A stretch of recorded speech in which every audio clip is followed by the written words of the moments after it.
C'est une histoire héroïque qui remonte au début de l'aviation et qui ne cesse de fasciner et de nous interroger.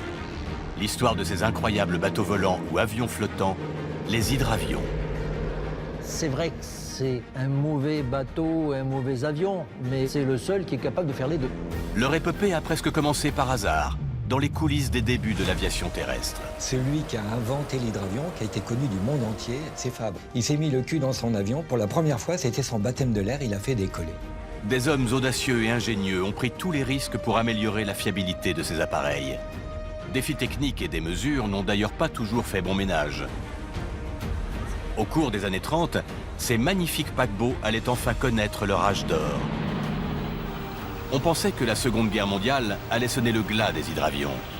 L'hydravion a survécu jusqu'à aujourd'hui parce qu'il existe encore des zones inaccessibles par voie terrestre. Le Beaver canadien, l'hydravion de Bruce par excellence, a relancé l'hydraviation dans les années 50. Il nous amène dans les endroits les plus sauvages, les plus isolés. Dès qu'il y a un lac, dès qu'il y a un rivage, ça devient accessible. Et ça, c'est la merveille de l'hydravion. Aujourd'hui, avec son successeur, le Twin Otter, ils sont les hydravions les plus utilisés en Amérique du Nord. Dans de nombreux endroits de la planète, comme à Vancouver, au Canada, l'hydravion est un moyen de transport comme un autre et s'intègre parfaitement en plein centre-ville. En France, vous prenez le métro pour aller au travail. Eh bien, à Vancouver, on prend l'hydravion. Le Beriev 200, premier bombardier d'eau à réaction au monde, pourrait devenir demain l'allié des pompiers volants, dont le Canadair est la figure légendaire. Il a dans l'imaginaire collectif, et même chez les sapeurs-pompiers, quelque chose, pas de magique, mais du sauveteur absolu. Mais d'autres enjeux mobilisent déjà les hydravions. Le réchauffement climatique que subit notre planète pourrait faire d'eux les nouveaux Saint-Bernard des mers. À l'autre bout de l'échelle, des ingénieurs font, eux, le pari d'hydravions ultra légers et high-tech. Les utopies sont très souvent à l'origine des plus belles inventions. Einstein disait, pour changer la société, il faut changer les hommes, et pour changer les hommes, il faut leur donner envie. Un siècle après son premier envol, l'hydravion est-il en train d'amorcer un nouvel âge d'or?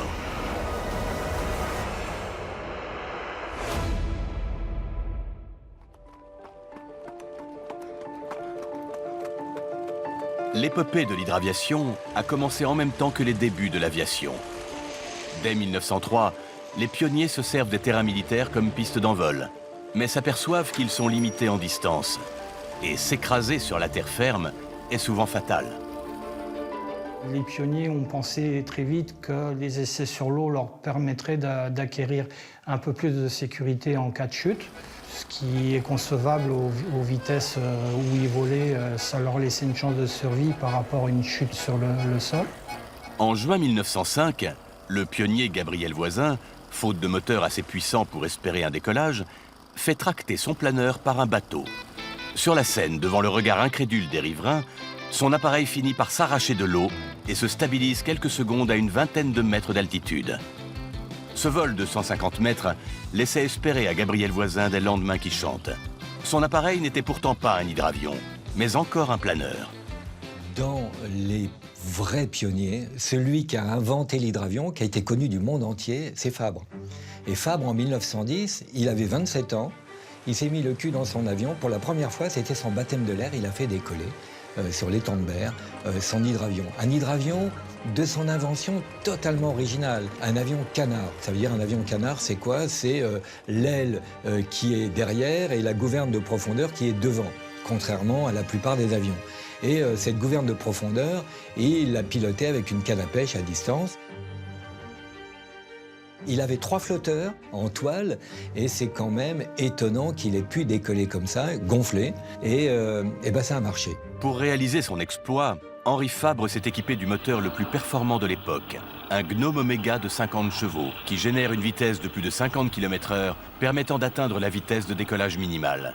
Il parcourt ainsi 800 mètres au-dessus de l'eau. L'hydraviation est née. Aux États-Unis, le champion de moto et avionneur Glenn Curtis, qui a rendu visite à Henri Fabre lors de la seconde exposition de l'aéronautique à Paris en 1910, se passionne lui aussi pour l'hydraviation. Le 26 janvier 1911, dans la baie de San Diego en Californie, Glenn Curtis décolle de l'océan avec son pusher. La compétition entre Français et Américains ne fait que commencer. Les avancées technologiques s'enchaînent. Le 13 avril 1912, François Danhaut teste sur la Seine une nouvelle machine de sa conception. Ni complètement avion, ni complètement bateau. Il a fait un hydravion avec une coque. C'est-à-dire il a fait un bateau, il a mis des ailes sur un bateau.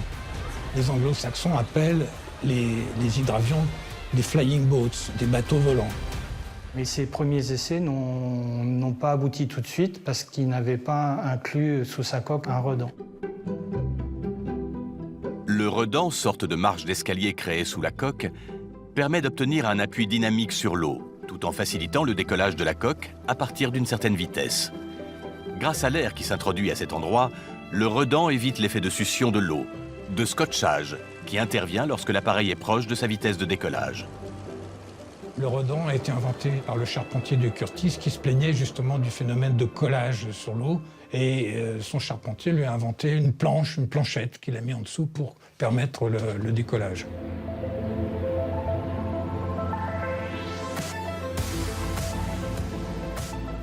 Exercice pratique. Lorsque l'hydravion se déplace sur l'eau, une vague se forme à l'avant des flotteurs. L'avion modifie son assiette, il se cabre, ce qui oblige le pilote à tirer légèrement sur le manche en prenant de la vitesse, de manière à surfer sur la vague générée avant de pouvoir décoller ou déjauger, selon l'expression employée. Juste avant le décollage, la coque et une partie des flotteurs se retrouvent libérés de l'effet ventouse de l'eau. En l'absence de redent, la surface de contact avec l'eau ne diminuerait pas et l'avion, par effet de succion, aurait beaucoup de mal à déjauger. Lors de la formation des pilotes, les instructeurs insistent particulièrement sur le rôle du redent. Car à l'amérissage aussi, une autre difficulté attend le pilote. La houle, tout comme l'effet miroir de l'eau, peuvent le gêner pour estimer avec justesse la hauteur qui le sépare de l'eau. Le pilote doit se présenter avec une assiette légèrement cabrée et à vitesse fortement réduite pour se poser correctement sur le redent. Voilà, tu maîtrises la vitesse et tu utilises tes gaz un petit peu comme un accélérateur de voiture. Hein. Voilà. Tu gardes un filet de gaz jusqu'à la fin de la rondie. Voilà. On se pose sur le redent, un peu plus cabré encore. Voilà, comme ça. Ok, tu peux réduire. Dans le cas contraire, si l'hydravion ne se posait pas à la hauteur du redent, l'effet serait comparable à celui d'un plat pour un nageur. L'appareil pourrait même se désintégrer. Ok. Bon, Charlie, on est posé. La problématique technique, on va dire, de l'hydravion, c'est vrai que c'est un mauvais bateau, un mauvais avion, mais c'est le seul qui est capable de faire les deux. Depuis le temps des pionniers, piloter un hydravion reste toujours un exercice pointu, qui nécessite à la fois une bonne connaissance du domaine aérien, mais également maritime. Dans les années 20, les explorateurs ont compris qu'ils pouvaient aller partout et s'en servir comme refuge en cas de danger.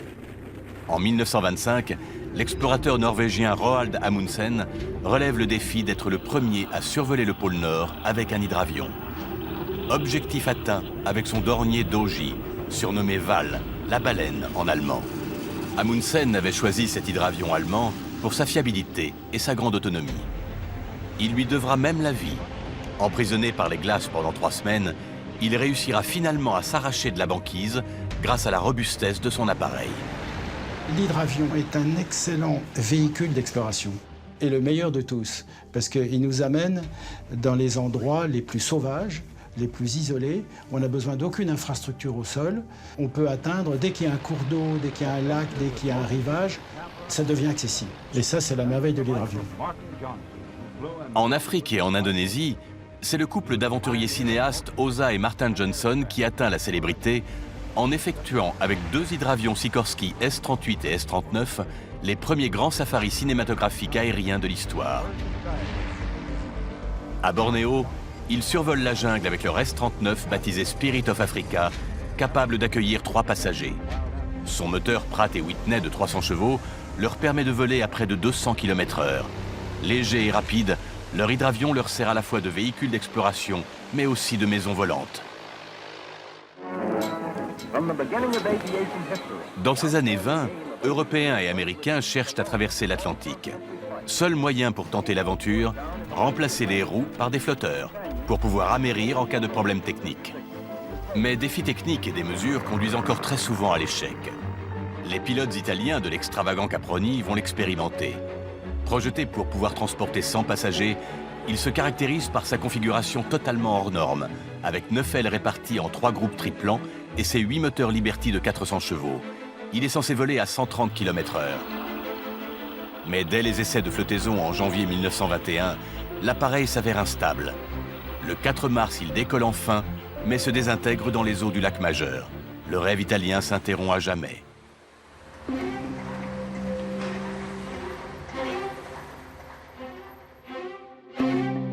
L'âge d'or de l'hydraviation commence avec ce paquebot volant, le Dornier d'OX, le porte-drapeau de l'hydraviation allemande. Cet hydravion gigantesque est censé transporter une centaine de passagers en toute sécurité de l'autre côté de l'Atlantique. Il est propulsé par 6 paires de moteurs Curtiss de 610 chevaux chacun. Sa vitesse maximale de 210 km/h est remarquable pour l'époque.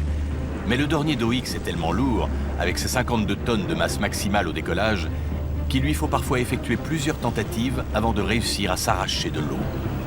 En 1931, son voyage promotionnel autour du monde avec des passagers volontaires est une attraction partout où il passe, comme ici à New York le 27 août, où il amérit au pied des buildings de Manhattan.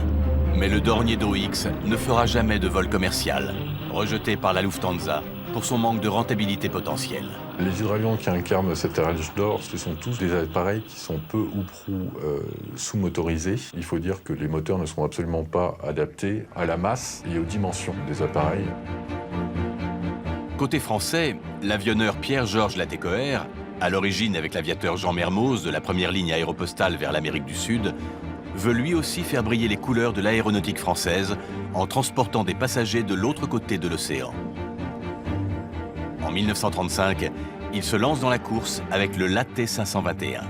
Il va donc construire d'énormes paquebots. Ces hydravions à l'époque, à l'âge d'or de l'hydraviation, dans les années 35-36, sont là pour rivaliser avec les paquebots, tels que le Normandie en France. Et d'ailleurs, on appellera le célèbre Latécoère 521 qui va effectuer des traversées expérimentales de l'Atlantique Nord, le Normandie de l'air. Les différents ensembles qui constitueront le plus grand hydravion français, le lieutenant de vaisseau Paris, se sont terminés. Les différentes parties s'apprêtent à quitter Toulouse pour se rendre par la route à l'étang de Biscarrosse près d'Arcachon. La coque sol a un poids de 5 tonnes.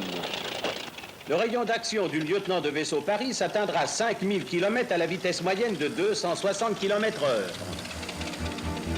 En 1938, naît un projet d'aéroport international.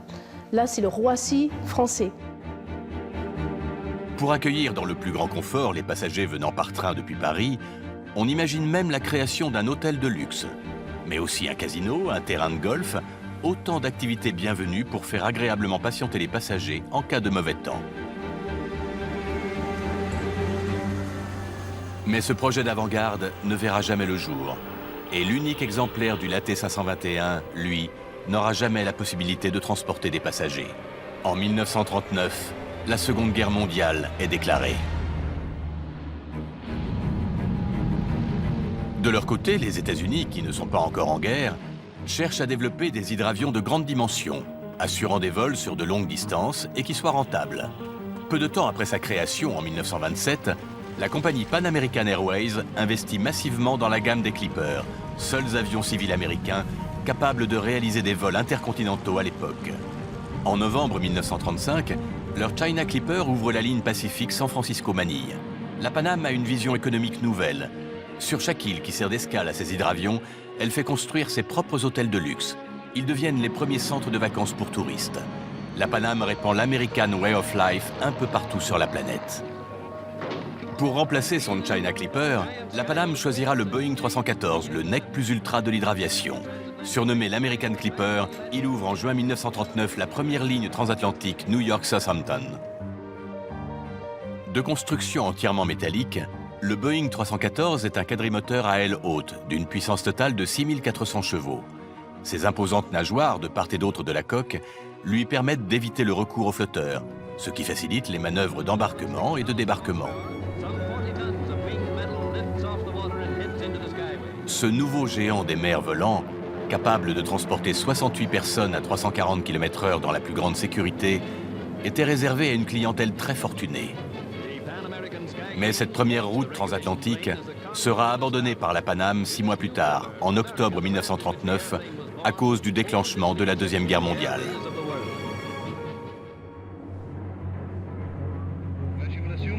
Dans cette course à l'innovation technique, les Anglais font preuve d'une incroyable audace pour augmenter le rayon d'action de leurs hydravions.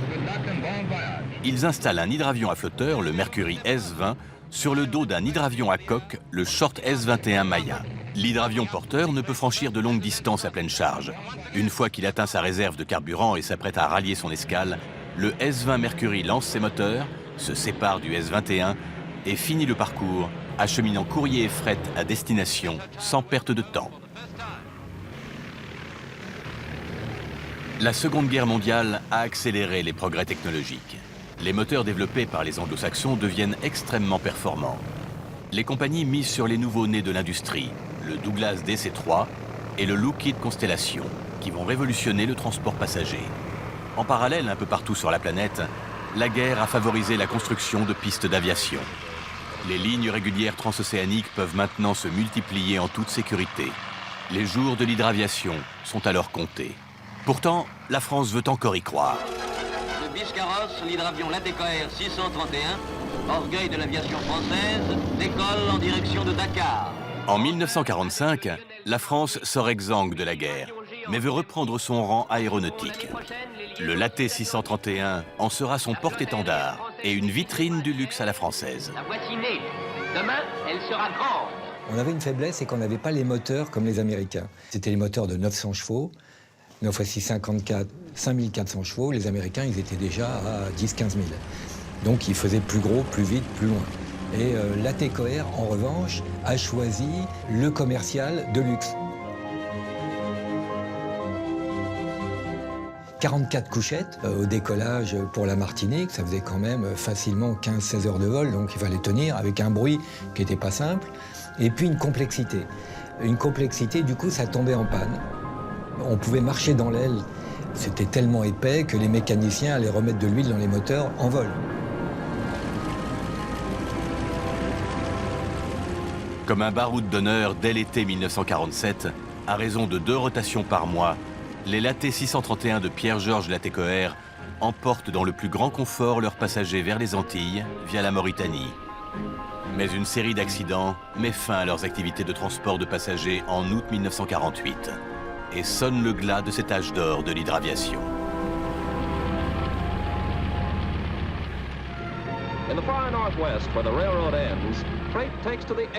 En Amérique du Nord, les années 50 marquent l'avènement de la société de consommation et des transports. Pragmatiques et soucieux de développer économiquement des régions isolées, les Canadiens mettent en place un réseau de lignes régionales, utilisant des hydravions civils de petite capacité, capables d'embarquer fret et passagers. Adaptés aux rudes conditions du nord et de l'ouest américain, ces hydravions doivent pouvoir amérir sur le moindre petit lac. Chaque communauté s'équipe d'infrastructures pour les accueillir lors de leur rotation hebdomadaire. Happy landing and skillful too. And no time wasted either.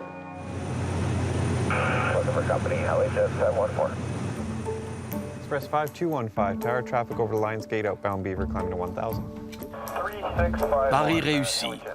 Au Canada, l'hydravion est devenu un moyen de transport comme un autre.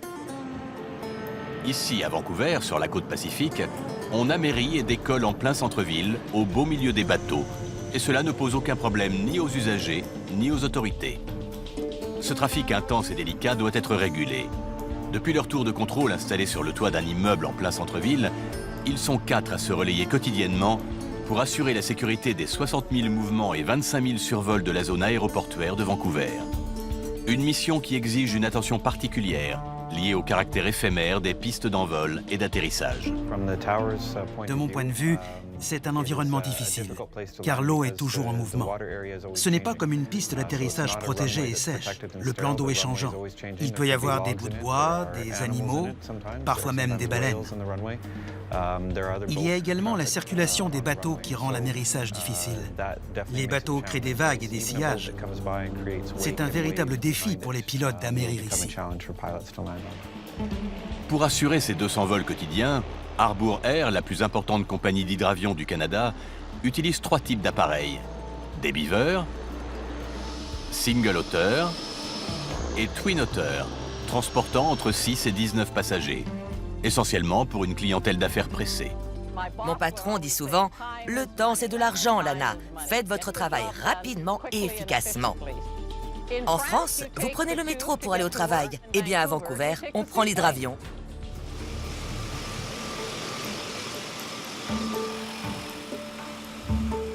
Voici la légende de l'hydraviation de transport au Canada. Le Beaver de Havilland Canada DHC2.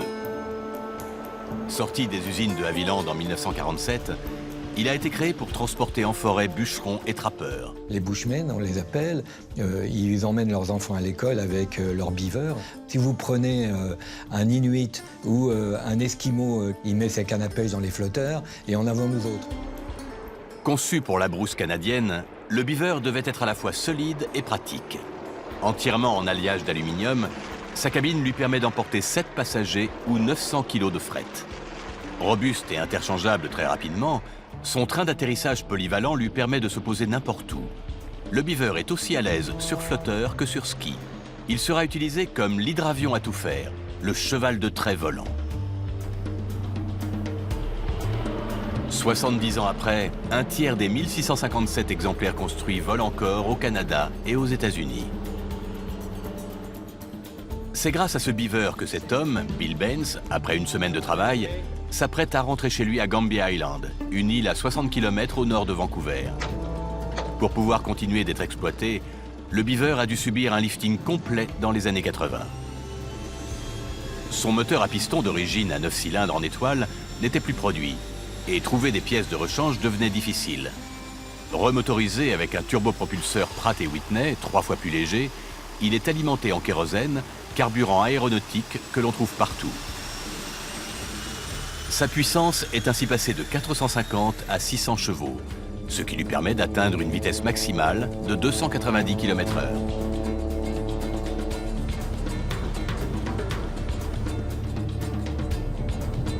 Bill sait ce qu'il doit à son vieux Beaver, pouvoir travailler en ville et vivre dans son paradis sauvage, en famille. Je peux embarquer à 8 h et commencer ma journée de travail à 9 h.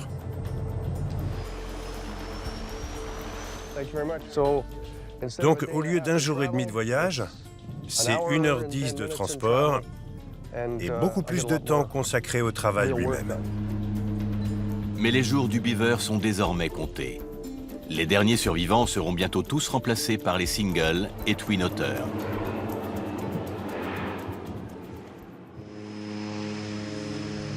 Les Twin Otter sont les nouveaux autobus du transport aérien interrégional. Natasha Shoebridge les pilote tous les jours pour faire la navette entre Vancouver et Victoria, la capitale provinciale, à 40 minutes de vol. C'est vraiment extraordinaire de piloter un Twin Otter. Cet appareil est incroyable, notamment pour son décollage rapide. Il est également très polyvalent. On peut le mettre sur flotteur ou même sur des skis. C'est génial.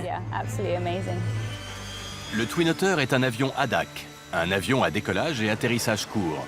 Son atout majeur. Sur flotteur, avec ses 2 turbopropulseurs Pratt & Whitney de 750 chevaux chacun, il peut transporter 19 passagers avec une vitesse maximale de 340 km/h. Il est équipé de volets à double braquage qui s'inclinent avec des angles très importants, ce qui permet de dévier une quantité d'air supplémentaire sous les ailes. À l'amérissage, ce coussin d'air réduit la vitesse plus rapidement, sans craindre le décrochage. L'appareil se pose en moins de 320 mètres. Au déjaugeage, ce même coussin d'air accentue la portance des ailes, facilitant son envol sur une distance plus courte, environ 360 mètres. Viking, le constructeur de la dernière version du Twin Otter, la série 400, mise aujourd'hui sur l'apprentissage du pilotage d'hydravion, qui s'est perdu aux 4 coins de la planète après la Seconde Guerre mondiale. Les pilotes d'avions classiques peuvent désormais obtenir leur qualification hydravion sur un simulateur de vol dédié au Twin Otter 400 et tester notamment sa capacité ADAC. En service depuis novembre 2017, il est unique au monde. C'est le premier simulateur de vol dans l'histoire de l'hydraviation. L'avantage de ce simulateur, c'est de permettre aux pilotes de s'entraîner sur toutes sortes de situations qu'on ne pouvait pas reproduire avant. Les pilotes qui s'entraînent seulement sur de vrais appareils ne peuvent pas être confrontés à tous les scénarios possibles.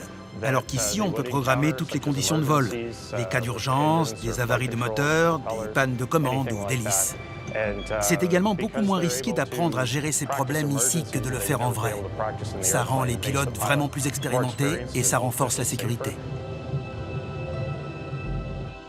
Si le Beaver a ouvert la brousse canadienne dans les années 1950 grâce à sa robustesse et sa fiabilité, le Twin Otter pourrait participer demain au développement des régions les plus isolées de la Chine ou de l'Inde grâce à sa polyvalence.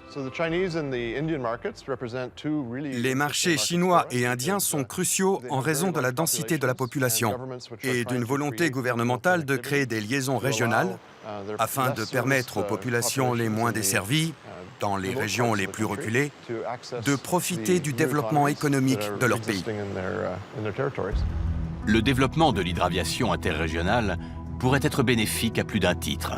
Désenclaver des régions entières en Inde et en Chine, mais aussi contribuer au désengorgement des aéroports. Cette possibilité est sérieusement prise en compte par les gouvernements. Et selon une étude récente menée par des experts européens, 280 villes pourraient sur la planète être concernées par la création d'hydroaéroports. Les marchés prometteurs sont certes du côté de l'Asie, mais en France aussi, patrie de l'hydraviation, on croit à son potentiel. L'architecte Jacques Rougerie adhère au projet d'Yves Pleindou, un entrepreneur ambitieux qui espère ouvrir 2 lignes de transport de passagers le long des côtes atlantiques et méditerranéennes. Le projet de Yves Pleindou de l'hydroport, donc de Pélican, c'est un projet qui a une réalité évidente. Ça a du sens parce qu'il y a plein d'endroits où les villes sont au bord de l'eau, les capitales sont au bord de l'eau. Pas forcément au bord de la mer, mais au bord des fleuves, comme Paris. Donc il faut qu'on réussisse à implanter un réseau d'hydrobases, à partir desquelles nous allons monter des lignes commerciales, mais aussi, bien sûr, recevoir beaucoup de touristes, donc de lignes aériennes qui vont relier des métropoles côtières, comme par exemple Bordeaux-Biarritz, Bordeaux-La Rochelle, ou Marseille-Nice, en 33 minutes. Aujourd'hui, ce service n'existe pas. Dans une toute autre dimension, en s'associant au constructeur russe Beriev, le groupe européen Airbus fait lui aussi le pari de l'hydraviation de transport avec le Beriev 200.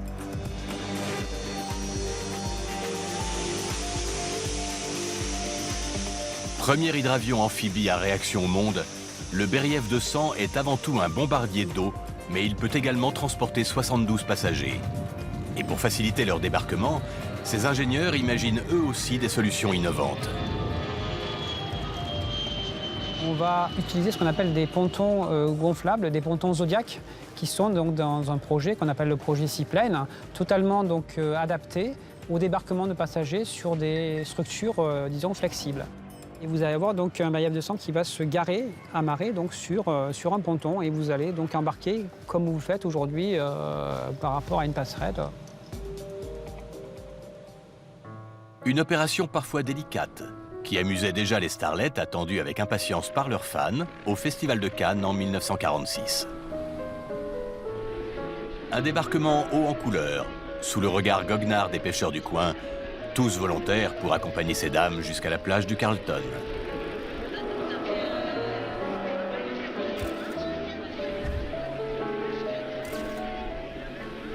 Le Beriev a également été conçu pour des situations de crise à dimension humanitaire. Aujourd'hui, donc, quand on voit l'évolution climatique avec les sinistres, les crises, les tremblements de terre, les ouragans, où on ne peut pas se poser sur un tarmac classique, où il faut parfois utiliser les étendues marines, cet avion va sauver des vies humaines. Le Beriev 200 peut transporter donc, ce qu'on appelle du MEDEVAC, c'est-à-dire donc, des postes médicaux, pour aller déposer donc, des médecins avec tout le matériel médical dans des zones de crise.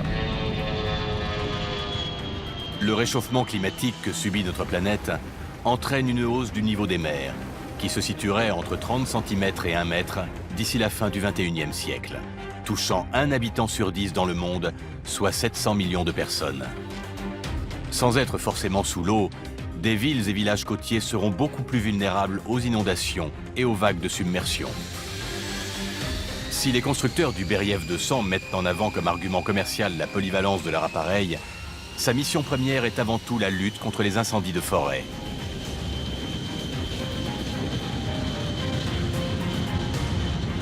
Le Beriev 200, comme les amphibies bombardiers d'eau nord-américains, s'inscrit dans une histoire légendaire qui remonte au début de l'hydraviation. Il faut attendre l'évolution technique des avions de la Seconde Guerre mondiale, capables de voler avec d'importantes charges, pour commencer à entendre parler de bombardiers d'eau. Aux États-Unis, le géant Martin Mars, construit à seulement 6 exemplaires, va ouvrir la voie de manière spectaculaire. À 130 km/h, il déverse ses 27 000 litres d'eau sur une surface équivalente à 2 terrains de football. Mais après son passage, tout est dévasté. C'est en fait un autre héros de la guerre qui va tirer son épingle du jeu et se sauver de la ferraille. Voici le Catalina américain. Qui n'a pas rêvé de voler ou de se retrouver aux commandes d'un Catalina? C'est un hydravion qui est absolument mythique. Le Catalina, en fait, il est capable de voler sur un moteur, bien que la motorisation soit effectuée par 2 moteurs. Et c'est un appareil, en fait, qui peut voler jusqu'à 24 heures de suite.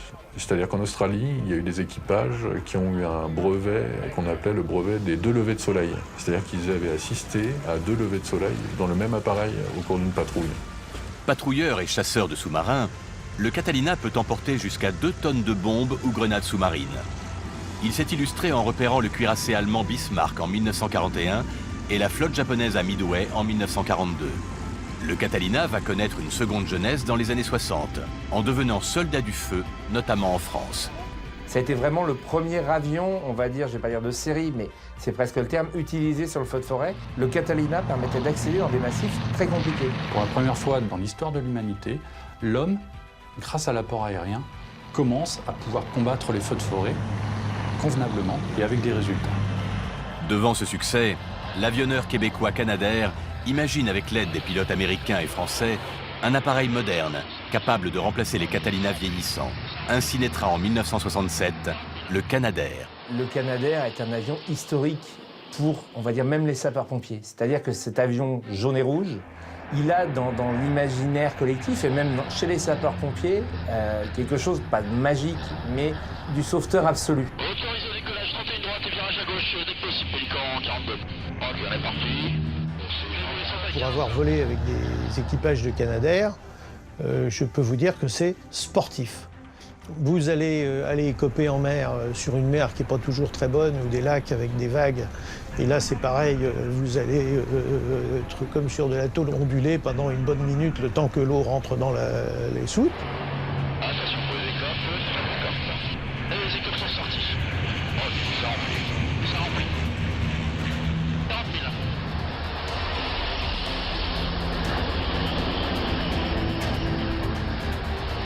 Les 90 Canadair de deuxième génération sont aujourd'hui mobilisés dans une dizaine de pays, principalement en Europe. Leur grande force est de pouvoir écoper sur des distances très courtes et de larguer avec précision leurs 6 tonnes d'eau grâce à des vitesses très faibles, ce qui les rend extrêmement efficaces dans les zones montagneuses. La première des choses, c'est que l'avion souffre. Vous arrivez au-dessus d'un feu, dans la fumée, avec des températures importantes. En quelques secondes, vous faites changer la masse de votre avion de 6 tonnes et vous avez des courants d'air chaud qui remontent votre avion. La flotte des Canadair est à son tour vieillissante. Et la question de leur renouvellement est aujourd'hui posée, car leur production a été interrompue en 2015. Viking a racheté à Bombardier les brevets des Canadair et envisage la production de la nouvelle génération, le CL515, qui pourrait, grande innovation, combattre les feux de nuit.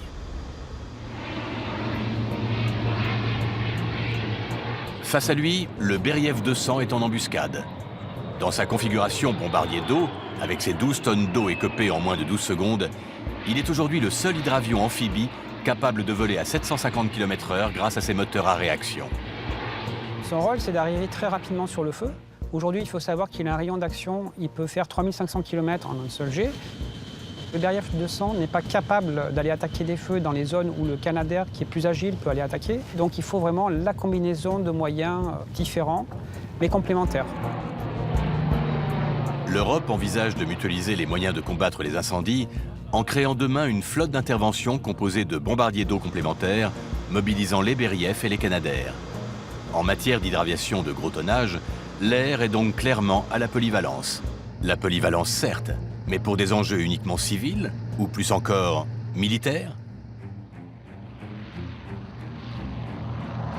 Pendant la Seconde Guerre mondiale, 2 hydravions ont montré leur polyvalence dans un environnement militaire, le Catalina américain et le Short Sunderland britannique.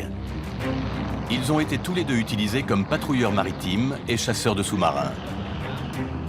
Le Sunderland, équipé de puissantes antennes radar, fut particulièrement craint par la marine allemande, ce qui lui vaudra d'ailleurs le surnom de « porc-épic volant ». Dans l'Allemagne nationale-socialiste d'Adolf Hitler, en 1937, l'avionneur Blom und Voss construit le premier hydravion géant de son pays, le BV-222 surnommé le Viking. Il est une commande civile de la Lufthansa.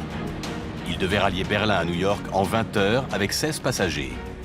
Mais en 1939, lorsque la guerre est déclarée, les 7 exemplaires du BV-222 sont réaffectés dans l'armée allemande. Il embarque une charge de 18 tonnes, soit l'équivalent de 92 hommes et leur matériel.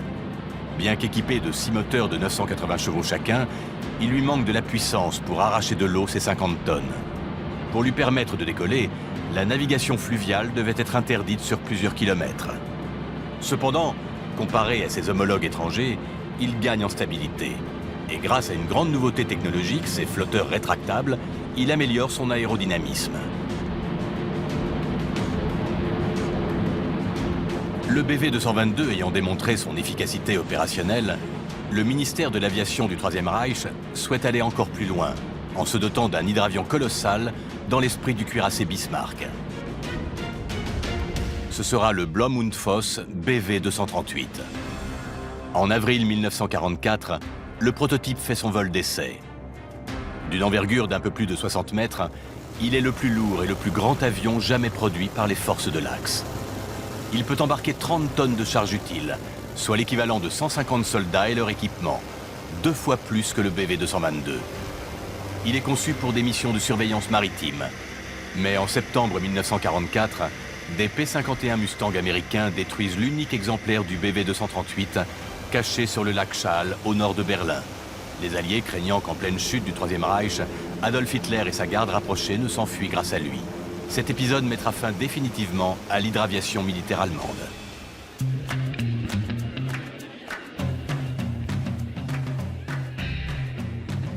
En 1942, le milliardaire américain Howard Hughes, aviateur et passionné d'aéronautique, se lance à son tour dans cette course au gigantisme. Dans l'Atlantique, les Liberty Ships, ces cargos qui transportent hommes et matériel des USA vers l'Angleterre, sont la cible incessante des sous-marins allemands. L'armée américaine envisage de les remplacer par des hydravions cargo. L'objectif de Howard Hughes, c'est de pouvoir transporter du fret, ses munitions, ses matériaux de construction, ses personnes, en toute sécurité, à bord d'un énorme hydravion. Il imagine conçu en bois, puisque le bois n'est pas un matériau stratégique à l'époque, à la différence de l'alliage d'aluminium. La majeure partie de la carlingue et des surfaces portantes, à l'exception des volets, était entoilée. Avec ses 98 mètres d'envergure, ses 67 mètres de long et 24 mètres de haut, le H-4 Hercule détient toujours le record du monde du plus gros hydravion jamais construit. Le géant pesait plus de 180 tonnes au décollage, et pas moins de 750 soldats ou 2 chars de combat pouvaient être embarqués.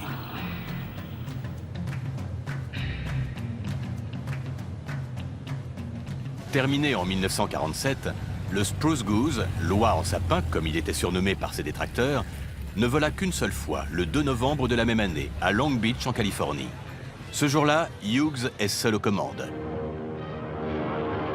L'hydravion grimpa à 21 mètres et resta en l'air moins d'1 minute, en parcourant 1600 mètres à la vitesse de 217 km/h.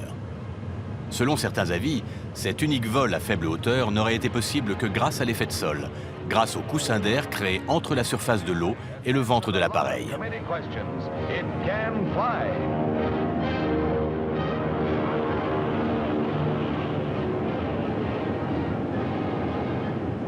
Le H4 est vraiment un appareil qui est de dimension extraordinaire, au sens où on n'a pas fait plus gros de nos jours. Et pour autant, en fait, on retombe toujours sur la même problématique, c'est-à-dire que c'est un appareil qui est sous-motorisé. Et en 1947, la guerre était déjà loin. Le besoin d'un tel hydravion géant de transport militaire ne se justifiait plus. Avant lui, nombreux sont les hydravions militaires plus modestes qui ont été mobilisés sur tous les fronts. Ils ont permis de sauver des vies et de transporter hommes et matériel sur tous les théâtres d'opération. Aujourd'hui, les pays qui développent des hydravions polyvalents pourraient avoir le même intérêt stratégique à intervenir grâce à eux rapidement, loin de leurs côtes. Que ce soit là encore pour sauver des vies, ou potentiellement revendiquer, voire défendre un territoire, une île. Actuellement, les tensions territoriales se multiplient de la Chine jusqu'aux portes de la Russie, en passant par le Japon. Ces trois puissances régionales développent des hydravions de gros tonnage. Leur rayon d'action dépassant largement celui de leurs eaux territoriales, ils pourraient se retrouver demain en première ligne. Cependant, l'objectif affiché de ces appareils ne laisse rien paraître d'une volonté militaire. C'est le cas de la lignée des Shinmewa japonais. Le Japon étant contraint à une position défensive par sa constitution établie après la capitulation de 1945, son Shinmewa, surnommé le Saint-Bernard des mers, est un patrouilleur de haute mer, capable d'aller sauver des marins à plus de 2000 km de ses côtes en se posant dans une mer forte. Le Shinmewa a des caractéristiques très intéressantes puisqu'il consacre une turbine auxiliaire de 1000 chevaux à l'accélération de la couche limite. Pour que l'avion puisse voler plus lentement, il faut garantir que l'air continue de glisser très vite sur la surface supérieure de l'aile. La dépression créée au-dessus de l'aile grâce à la turbine auxiliaire permet d'accroître considérablement sa portance. L'hydravion peut ainsi amérir à basse vitesse, moins de 90 km/h sans risque de décrochage. Donc c'est un énorme progrès qui lui permet de se poser très lentement, qui facilite, si vous voulez, les atterrissages courts et les décollages très courts, en particulier dans les grosses houles. Il lui faut 300 mètres pour amérir, soit 2 fois moins qu'un Canadair qui est pourtant plus léger. Et sa coque est équipée de déflecteurs qui repoussent les embruns vers le bas. L'hydravion est ainsi capable d'affronter des vagues d'une hauteur de 4 mètres.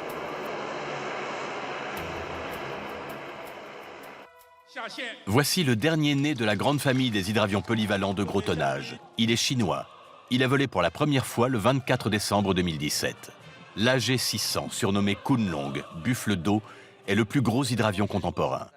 Capable d'écoper 12 tonnes d'eau en 20 secondes, avec une autonomie de 5500 km, il est officiellement destiné à la lutte contre les feux de forêt et le sauvetage en mer. Mais il peut également transporter jusqu'à 50 passagers. Chez les Chinois, en fait, c'est d'abord pour des questions de revendication territoriale. L'hydravion leur permet de pouvoir patrouiller des îles qu'ils pourraient potentiellement revendiquer. Que ce soit les Japonais, les Chinois qui sortent leur hydravion aussi, les Russes évidemment qui continuent avec Beriev, eh bien ça revient. Donc il y a un côté stratégique et puis qui peut amener à des versions civiles. C'est le biais militaire, malheureusement, mais c'est comme ça, qui fera que l'hydraviation va peut-être renaître un peu de ses cendres. Si l'avenir des hydravions gros porteurs semble assuré en Asie, en Europe, c'est à travers le phénomène ULM, les ultra-légers motorisés, que l'hydraviation pourrait bien se réinventer.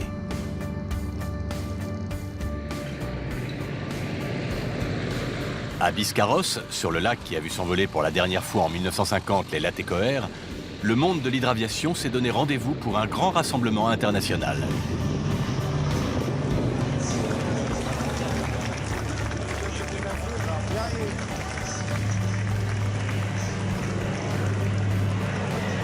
Aux côtés des hydravions de légende, comme le Catalina ou le Beaver, des stars du moment, comme le Beriev 200, et les Canadair qui n'hésitent pas à sortir leurs muscles pour mieux nous impressionner, les hydravions ultra-légers sont plébiscités par le public. Peut-être parce qu'ils nous donnent l'impression que cette promesse de liberté est à notre portée. Le petit plus du pilotage d'un hydravion, c'est vraiment la liberté. On décolle, on va sur le lac. Où est-ce qu'on va se poser ce jour-là?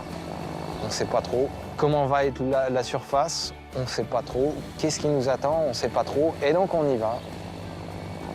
Et c'est là qu'en fait le pilotage devient extrêmement intéressant parce que l'avion, on doit vraiment faire corps avec lui et pouvoir s'adapter. Il ne faut pas qu'on réfléchisse à comment on pilote à ce moment-là. Ce qui fait renaître le goût à l'hydraviation, c'est le phénomène ULM. Pourquoi? Parce que l'ULM offre beaucoup plus de liberté. C'est limité à 2 passagers, à un seul moteur, etc. Mais ça a quand même des avantages, c'est qu'il y a des tas de petits constructeurs qui se sont mis à l'hydraviation.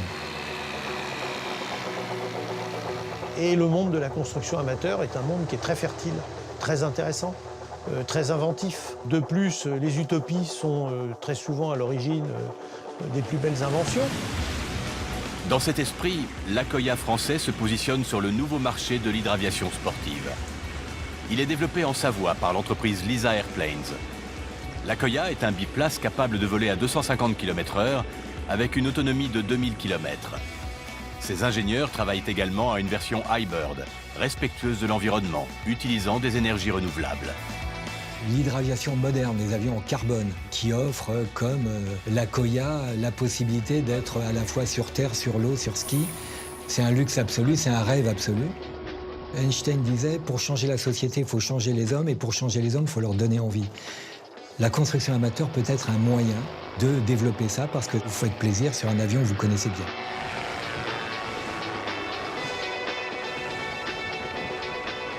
L'ancien navigateur de course au large Loïc Pochet est un passionné d'hydravions. Lui ne se contente pas de les piloter. Désormais, il les invente. Son dernier né, Morgan, doit demain révolutionner le marché de l'hydraviation ultra-légère. Morgan, c'est un programme marin. C'est un programme qui est fait pour aller partout, quoi. Et en plus, c'est une machine qui va aller jusqu'à 80 cm de creux de vague en mer. Et ça, dans le domaine de l'ultralight, ça n'existe pas à l'heure actuelle. Ce monomoteur aux ailes repliables est entièrement réalisé en matériaux composites 100% carbone, ce qui le rend pratiquement insensible à la corrosion saline. Les flotteurs sont remplacés par 2 foils. Avec la vitesse, les foils permettent à l'appareil de se soulever hors de l'eau, l'isolant ainsi de l'effet des vagues. Le frottement de l'eau se fait uniquement sur les foils et non sur une coque entière, permettant de gagner en aérodynamisme. Sa distance de décollage est divisée par 4, soit moins de 50 mètres. Alors dans 50 ans, tu t'imagines un hydravion qui fonctionne à l'hydrogène. C'est l'oxygène, c'est l'eau. C'est mon objectif, moi. L'ULM est également aujourd'hui utilisé pour des missions d'exploration. Comme c'est le cas pour ce super pétrel de fabrication brésilienne. Cet hydro-ULM vole à 170 km/h avec une autonomie de 1200 km. Il pèse moins de 500 kg. Dans sa catégorie, il est le seul à pouvoir amérir et décoller sur une distance extrêmement courte, moins de 100 mètres environ. Clémentine Bacry et Adrien Normier survolent les zones les plus inaccessibles de notre planète. Ils ont fait le choix du super pétrel parce qu'il convenait le mieux à la difficulté de leur mission. L'hydravion ultra léger, c'est génial parce que c'est en l'air en une fraction de seconde. Avec une tentation terrible qui est celle de se poser n'importe où. La grosse question, c'est est-ce qu'on pourra repartir? Mais sa légèreté le rend vulnérable. Une simple gelée matinale peut les empêcher de décoller. On ne peut pas décoller avec ça, parce que sinon, en fait, l'écoulement de l'air, il se fait pas bien. On va l'enlever un peu avec les mains, on va attendre que ça sèche, et puis si tout se passe bien, dans 1 heure, on pourra décoller. En hydravion, on est souvent le premier à décoller là. Et quand on repart, le sillage se referme et personne ne sait qu'on est venu là. On a toujours l'impression d'être le premier partout où on va. Pour moi, l'hydraviation de demain, ça sera peut-être la dernière forme d'aéronautique pilotée par des humains. Dans notre univers extrêmement normé, l'hydraviation, c'est un des derniers recoins de liberté et un des derniers espaces d'aventure pour les pilotes. Après être nés dans l'ombre des avions terrestres, les hydravions ont su se rendre indispensables. Ces avions flottants ont permis aux hommes d'aller là où aucun autre avion ne pouvait aller.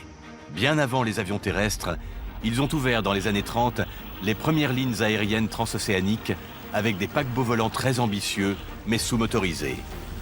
Pendant la Seconde Guerre mondiale, les aérodromes se sont multipliés partout sur la planète et les moteurs ont gagné en puissance. On croyait les hydravions condamnés, mais ils ont survécu en se spécialisant dans la desserte des zones difficiles d'accès et dans la lutte contre les feux de forêt. Aujourd'hui, grâce à leur polyvalence, les hydravions reviennent en force et élargissent leur terrain d'opération. Les gros porteurs russes, chinois et japonais seront demain les Saint-Bernard des mers, mais probablement aussi mobilisés au service des armées. Les hydravions moyens porteurs, dont les marchés sont en pleine croissance, vont quant à eux jouer un rôle central dans le transport interrégional et permettre à des régions isolées de se désenclaver. Enfin, les hydravions ultra-légers, au-delà des activités de loisirs, misent sur l'exploit technique et sportif, mais également sur des missions d'exploration. Le profil tout-terrain des hydravions leur permet aujourd'hui encore de s'adapter aux nouveaux défis de notre planète et demain d'accompagner l'homme dans son éternel désir d'aventure.